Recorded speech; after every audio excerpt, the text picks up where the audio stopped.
মানে যারা আলেম তাদের মর্তবাকে আল্লাহ পাক অনেক উপরে উঠাই দিবেন, এটা আল্লাহ পাকের ওয়াদা।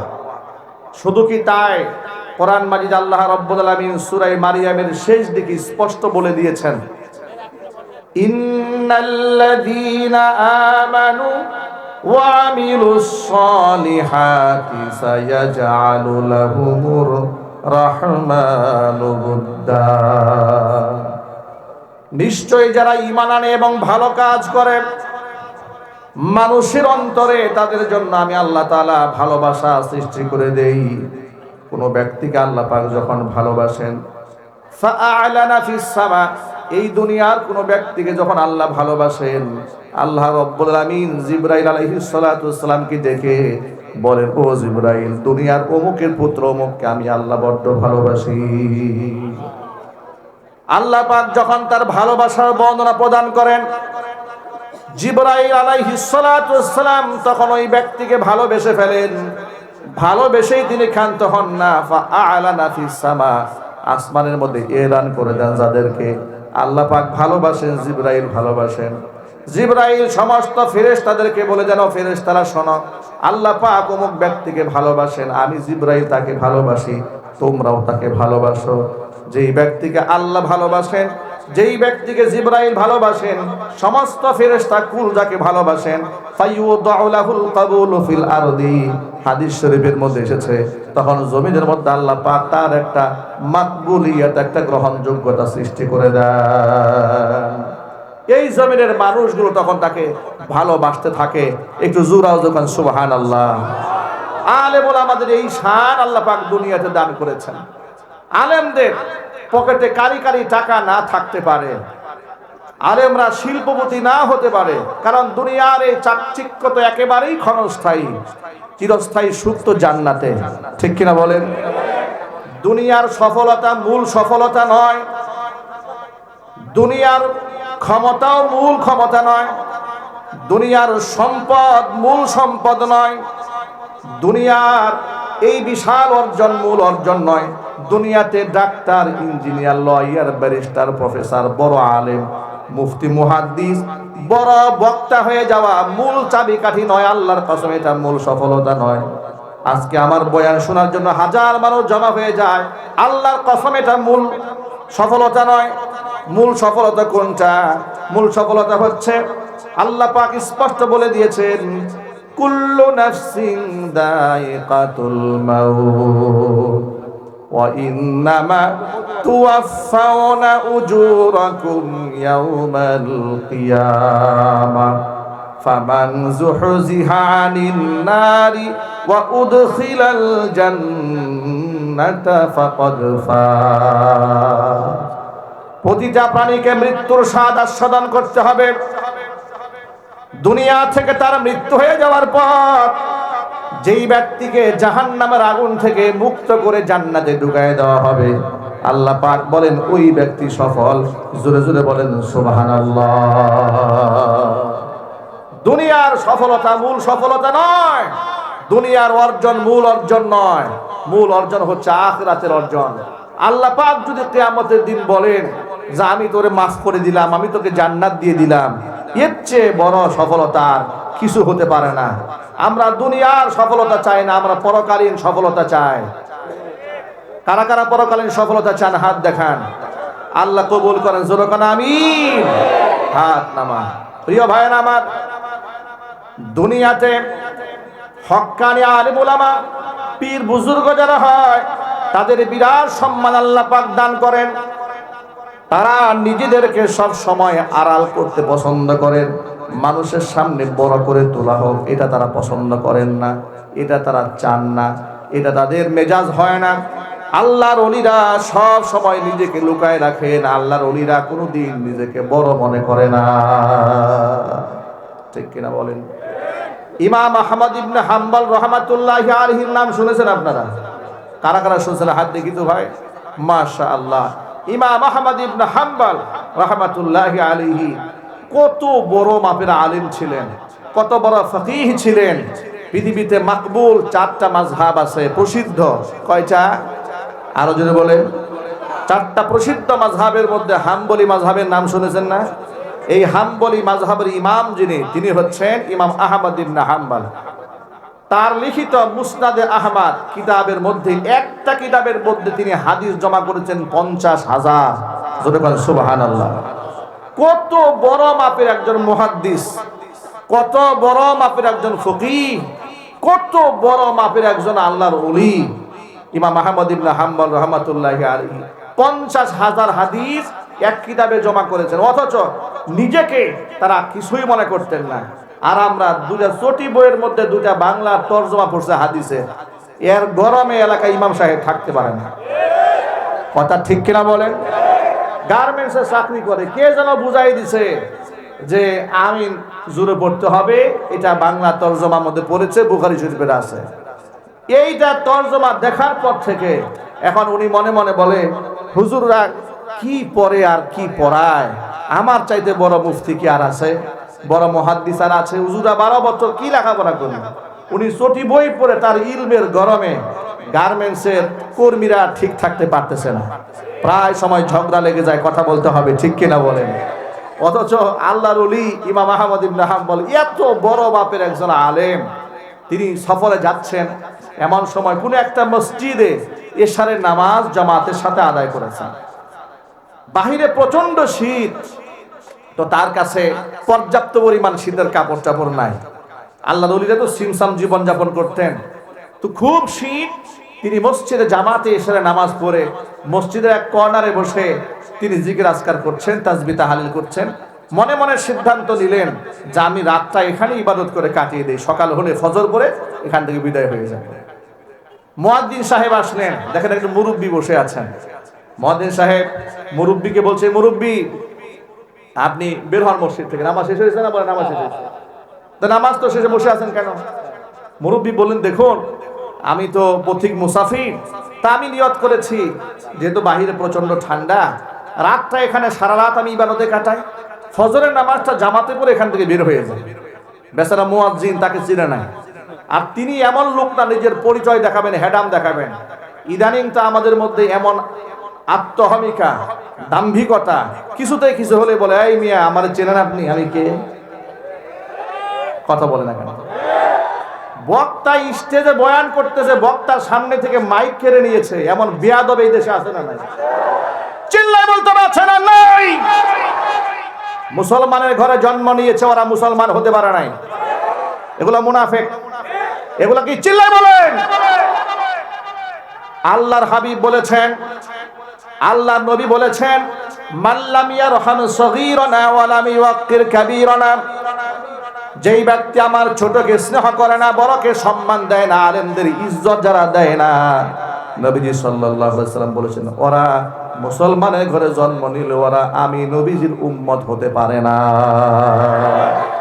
ওয়া নাযীরা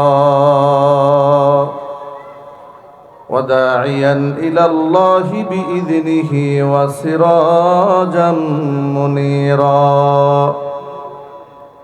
أما بعد فأعوذ بالله من الشيطان الرجيم. بسم الله الرحمن الرحيم. ولا تصل على أحد منهم مات أبدا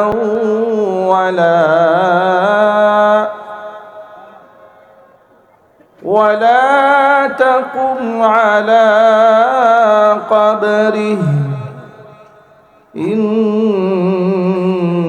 إنهم كفروا بالله ورسوله وماتوا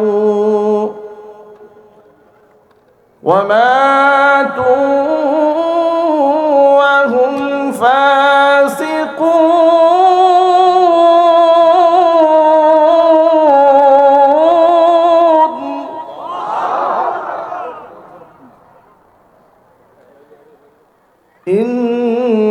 إنهم كفروا بالله ورسوله وماتوا وهم فاسقون.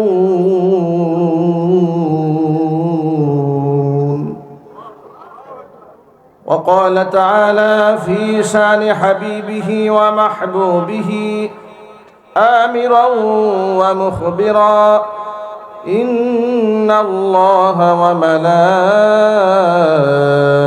وملائكته يصلون على النبي يا أيها الذين آمنوا صلوا عليه وسلموا تسليما.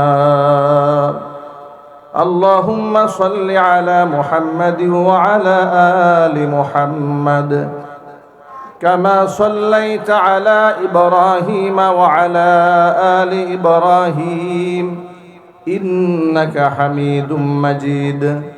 اللهم بارك على محمد وعلى آل محمد كما باركت على إبراهيم وعلى آل إبراهيم إنك حميد مجيد. محبت ذکر کرن لا إله إلا الله. অপারেটর ভাই ভিতরে একটু আওয়াজ দেন, অপারেটর স্টেজ মনিটরে একটু আওয়াজ দেন, আর প্যান্ডেলের ভিতরে একটু সাউন্ড দেন। প্যান্ডেলের ভিতরে আওয়াজ নাই, বিশেষ করে স্টেজে এই জায়গাটা আওয়াজ পাচ্ছি না, আওয়াজ দিন। লা ইলাহা ইল্লাল্লাহ। বেশটা কমাই দেন, আওয়াজটা একটু ত্রিকোণ করে দেন। মহব্বতে জিকির করেন লা ইলাহা ইল্লাল্লাহ, লা ইলাহা ইল্লাল্লাহ, লা ইলাহা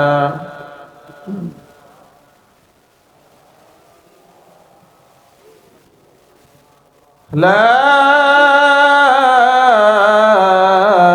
إله إلا الله محمد رسول الله صلى الله عليه وسلم.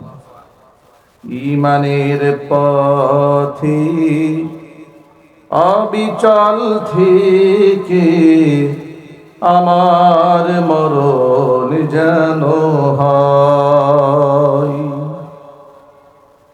ঈমানের পথে অবিচল থেকে আমার মরণ যেন হয়। তোমারই কাছে মিনতি আমার, তোমারই কাছে মিনতি আমার, মহামহিম দয়াময়।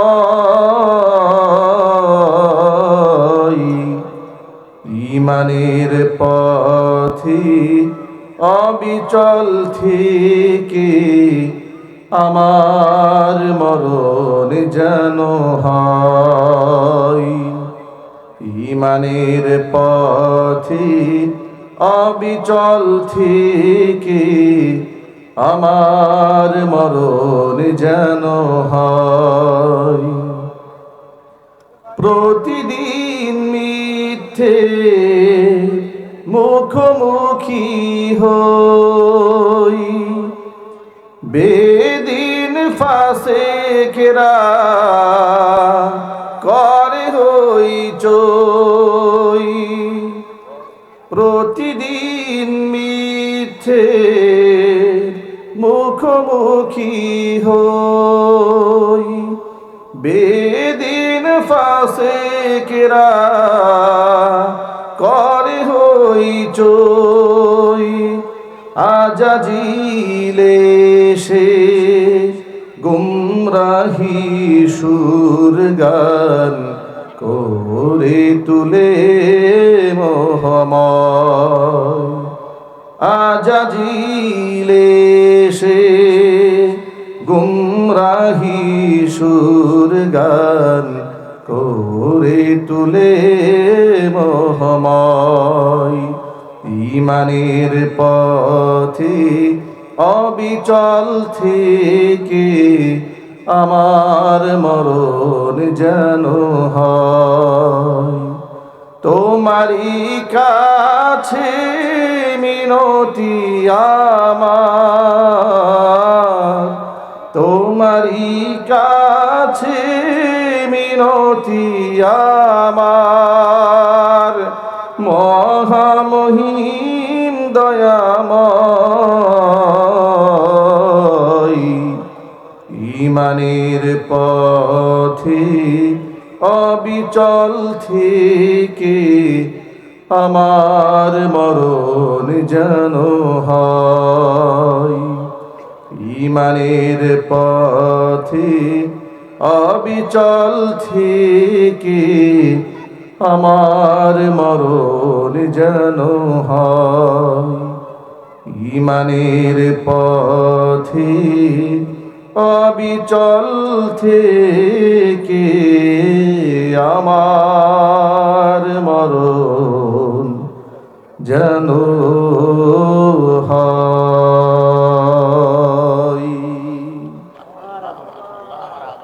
সকলেই বলুন আল্লাহুম্মা আমিন। ঐতিহ্যবাহী গাজীপুর জেলার অন্তর্গত কালিয়াকুর উপজেলা ওলামা কল্যাণ পরিষদ কর্তৃক আয়োজিত হরিণহাটি বাইতুন নূর কেন্দ্রীয় জামে মসজিদ সংলগ্ন মাঠে আজকের ইসলামী মহাসম্মেলনের সম্মানিত সভাপতি জনাব আলহাজ মাওলানা নজরুল ইসলাম সাহেব, সভাপতি গাজীপুর কালিয়াকুর উপজেলা উলামা কল্যাণ পরিষদ, মোহতারাম সভাপতির নেক হায়াত আল্লাহ তাআলা দারাজ করেন, তার খিদমাতের ওয়াসাআতকে আল্লাহ তাআলা বৃদ্ধি করে দেন। আজকের আমন্ত্রিত বিশেষ অতিথিবৃন্দ, হাজরাত, উলামায়ে কেরাম, মুরব্বিয়ানে আযম, অত্র এলাকা এবং পার্শ্ববর্তী এলাকার বিভিন্ন প্রান্ত থেকে ছুটে আসা দিন দরদি, ইমানদার, পরহেজগার, মুত্তাকি মুসলিম ভাইয়েরা, পর্দার অন্তরালে অবস্থানরত আমাদের সকলের শ্রদ্ধা ভাজন পর্দানিসীন মা এবং বোনেরা, মহান আল্লাহ রব্বুল আলামিনের দরবারে আলিশান লাখ কোটি শুকরিয়া আদায় করছি যে মহান মনিব আমাদেরকে জুলাই আগস্টের বিপ্লবের মাধ্যমে নতুন স্বাধীনতা এনে দিয়ে স্বাধীনভাবে কোরআন সুন্নাহ থেকে আলোচনা করার, আলোচনা শোনার সুন্দর পরিবেশ তৈরি করে দিয়েছেন। এখন স্টেজে ওঠার আগে কেউ আমাদেরকে কানে কানে বলে না, হুজুর পরিস্থিতি খুব একটা ভালো না। বয়ানে কেউ আমাদেরকে স্লিপ দেয় না, থানা থেকে কেউ আমাদেরকে ফোন দেয় না। কোনো মাহফিল কর্তৃপক্ষ এখন আর বলে না, হুজুর আপনার আইডি কার্ডের ফটোকপি দেন, থানা থেকে চেয়েছে। কেউ বলে না, হুজুর পুলিশের ঊর্ধ্বতন কর্মকর্তাকে দিয়ে একটা ফোন দেওয়ান, মাহফিল তো করতে পারছি না, গত রাত্রে থানা থেকে ওসি সাহেব এসে মাহফিল বন্ধ করে দিয়েছে। এগুলো আর কেউ বলে না, ইনশাল্লাহ এগুলো আর কেউ বলতে পারবেও না। ঠিক কিনা বলেন? এদেশের ওলামারা এই দেশে যে পরিমাণ শ্রম দিয়েছে, ঘাম ঝরিয়েছে, রক্ত ঝরিয়েছে, আলেমদের ত্যাগ, আলেমদের তিতিক্ষা, আলেমদের জীবন বাজি রেখে ইসলামের পক্ষে চলার অবদানে আজকে 56,000 বর্গ মাইলের প্রতি ইঞ্চি মাটি ইসলামের জন্য আল্লাহ পাক উর্বর বানিয়ে দিয়েছেন। কথা ঠিক কিনা বলেন? ইসলামের সপক্ষে আপনারা ছিলেন, আছেন, ভবিষ্যতেও থাকবেন। বলেন ইনশাআল্লাহ। সবাই একটু জোর আওয়াজে বলতে হবে ইনশাআল্লাহ। মনে রাখবেন, আজকের কালিয়াকুর উপজেলা উলামা কল্যাণ পরিষদ আজকের এই ইসলামী মহাসম্মেলন আয়োজন করেছেন। ওলামারা হচ্ছেন আমাদের মাথার মুকুট, আমাদের মাথার তাজ। আলেম ওলামাদের সম্মান স্বয়ং আল্লাহ পাক বৃদ্ধি করেছেন। নবী করিম সাল্লাল্লাহু আলাইহি ওয়াসাল্লামের অসংখ্য হাদিস দ্বারা ওলামাদের শান মান ফুটে ওঠে। কোরআন মাজিদে আল্লাহ পাক স্পষ্ট বলে দিয়েছেন, ইন্নামা ইয়াখশাল্লাহা মিন ইবাদিহিল উলামা। নিঃসন্দেহে আমার বান্দাদের মধ্যে আমি আল্লাহকে সবচাইতে বেশি ভয় করে চলে ওলামা সম্প্রদায়। জোরে কোন সুবহানাল্লাহ। ওলামাদের সম্মান আল্লাহর কাছে আছে না নাই? একটু জোর আওয়াজে বলতে হবে, আছে না নাই? আলেমদের সম্মান দুনিয়াতে নাই? কোরআনে আল্লাহর ওয়াদা আছে, ইয়ারফাইল্লাহুল্লাযীনা আমানু মিনকুম ওয়াল্লাযীনা উতুল ইলমা দারাজাত। তোমাদের মধ্যে যারা ঈমানদার আমি তাদের সম্মানকে বৃদ্ধি করে দেব। যাদেরকে ইলম দান করা হয়েছে মানে যারা আলেম তাদের মর্তবাকে আল্লাহ পাক অনেক উপরে উঠাই দিবেন, এটা আল্লাহ পাকের ওয়াদা। শুধু কি তাই, কোরআন মাজিদ আল্লাহ রাব্বুল আলামিন সূরা মারিয়ামের শেষ দিকে স্পষ্ট বলে দিয়েছেন, ইন্নাল্লাযীনা আমানু ওয়া আমিলুস সালিহাতি সায়াজআলু লাহুমুর রাহমানু উদ্দা।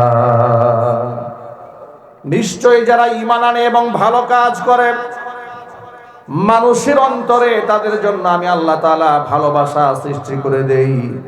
কোন ব্যক্তিকে আল্লাহ পাক যখন ভালোবাসেন, ফাআলানা ফিস সামা, এই দুনিয়ার কোন ব্যক্তিকে যখন আল্লাহ ভালোবাসেন, আল্লাহ রাব্বুল আলামিন জিবরাইল আলাইহিস সালাতু ওয়াসসালামকে ডেকে বলেন, ও জিবরাইল, দুনিয়ার অমুকের পুত্র অমুককে আমি আল্লাহ বড্ড ভালোবাসি। আল্লাহ পাক যখন তার ভালোবাসার বর্ণনা প্রদান করেন, জিবরাইল আলাইহিস সালাতু ওয়াসসালাম তখন ওই ব্যক্তিকে ভালোবেসে ফেলেন। ভালোবেসেই তিনি ক্ষান্ত হন না, ফাআলানা ফিস সামা, আসমানের মধ্যে এলান করে দেন যাদেরকে আল্লাহ পাক ভালোবাসেন, জিবরাইল ভালোবাসেন। জিবরাইল সমস্ত ফেরেশতাদেরকে বলে দেন, ফেরেশতারা শোনো, আল্লাহ পাক অমুক ব্যক্তিকে ভালোবাসেন, আমি জিবরাইল তাকে ভালোবাসি, তোমরাও তাকে ভালোবাসো। যেই ব্যক্তিকে আল্লাহ ভালোবাসেন, যেই ব্যক্তিকে জিবরাইল ভালোবাসেন, সমস্ত ফেরেশতা কুল যাকে ভালোবাসেন, ফায়ুদাউ লাহুল কাবুলু ফিল আরদি, হাদিস শরীফের মধ্যে এসেছে, তখন জমিনের মধ্যে আল্লাহ পাক তার একটা মাকবুলিয়ত, একটা গ্রহণযোগ্যতা সৃষ্টি করে দেন। এই জমিনের মানুষগুলো তখন তাকে ভালোবাসতে থাকে। একটু জোরাও যখন সুবহানাল্লাহ। আলেম ওলামাদের এই শান আল্লাহ পাক দুনিয়াতে দান করেছেন। আলেমদের পকেটে কারি কারি টাকা না থাকতে পারে, আলেমরা শিল্পপতি না হতে পারে, কারণ দুনিয়ার এই চাকচিক্য তো একেবারেই ক্ষণস্থায়ী, চিরস্থায়ী সুখ তো জান্নাতে, ঠিক কিনা বলেন? দুনিয়ার সফলতা মূল সফলতা নয়, দুনিয়ার ক্ষমতাও মূল ক্ষমতা নয়, দুনিয়ার সম্পদ মূল সম্পদ নয়, দুনিয়ার এই বিশাল অর্জন মূল অর্জন নয়। দুনিয়াতে doctor, engineer, lawyer, barrister, professor, বড় আলেম, মুফতি, মুহাদ্দিস, বড় বক্তা হয়ে যাওয়া মূল চাবিকাঠি নয়। আল্লাহর কসম এটা মূল সফলতা নয়। আজকে আমার বয়ান শোনার জন্য হাজার মানুষ জমা হয়ে যায়, আল্লাহর কসম এটা মূল সফলতা নয়। মূল সফলতা কোনটা? মূল সফলতা হচ্ছে আল্লাহ পাক স্পষ্ট বলে দিয়েছেন, কুল্লু নাফসিন দায়িকাতুল মাউত ওয়া ইন্নামা তুওয়াফাউনা উজুরাকুম ইয়াওমাল কিয়ামাহ ফামান যুহজিহা আনিন নারি ওয়া উদখিলাল জান্নাতা ফাকাদ ফাজ। প্রতিটা প্রাণীকে মৃত্যুর স্বাদ আস্বাদন করতে হবে। দুনিয়া থেকে তার মৃত্যু হয়ে যাওয়ার পর যেই ব্যক্তিকে জাহান্নামের আগুন থেকে মুক্ত করে জান্নাতে ঢুকায় দেওয়া হবে, আল্লাহ পাক বলেন ওই ব্যক্তি সফল। জোরে জোরে বলেন সুবহানাল্লাহ। দুনিয়ার সফলতা মূল সফলতা নয়, দুনিয়ার অর্জন মূল অর্জন নয়, মূল অর্জন হচ্ছে আখিরাতের অর্জন। আল্লাহ পাক যদি কিয়ামতের দিন বলেন যে আমি তোরে মাফ করে দিলাম, আমি তোকে জান্নাত দিয়ে দিলাম, এর চেয়ে বড় সফলতা আর কিছু হতে পারে না। আমরা দুনিয়ার সফলতা চাই না, আমরা পরকালীন সফলতা চাই। কারা কারা পরকালীন সফলতা চান হাত দেখান। আল্লাহ কবুল করেন, জোরে কোন আমিন। হাত নামা। প্রিয় ভাইয়েরা আমার, দুনিয়াতে হক্কানি আলেম ওলামা, পীর বুজুর্গ যারা হয় তাদের বিরাট সম্মান আল্লাহ পাক দান করেন। তারা নিজেদেরকে সব সময় আড়াল করতে পছন্দ করেন, মানুষের সামনে বড় করে তোলা হোক এটা তারা পছন্দ করেন না, এটা তারা চান না, এটা তাদের মেজাজ হয় না। আল্লাহর ওলিরা সব সময় নিজেকে লুকায় রাখেন, আল্লাহর ওলিরা কোনোদিন নিজেকে বড় মনে করে না, ঠিক কিনা বলেন? ইমাম আহমদ ইবনে হাম্বল রাহমাতুল্লাহি আলাইহির নাম শুনেছেন আপনারা? কারা কারা শুনছেন হাত দেখি তো ভাই। মাশাআল্লাহ। ইমাম আহমদ ইবনে হাম্বল রাহমাতুল্লাহি আলাইহি কত বড় মাপের আলিম ছিলেন, কত বড় ফকিহ ছিলেন। পৃথিবীতে মাকবুল 4টা মাযহাব আছে, প্রসিদ্ধ। কয়টা? আরো জোরে বলেন। 4টা প্রসিদ্ধ মাযহাবের মধ্যে হাম্বলি মাযহাবের নাম শুনেছেন না? এই হাম্বলি মাযহাবের ইমাম যিনি, তিনি হচ্ছেন ইমাম আহমদ ইবনে হাম্বল। তার লিখিত মুসনাদে আহমদ কিতাবের মধ্যে, একটা কিতাবের মধ্যে তিনি হাদিস জমা করেছেন 50,000। জোরে বলেন সুবহানাল্লাহ।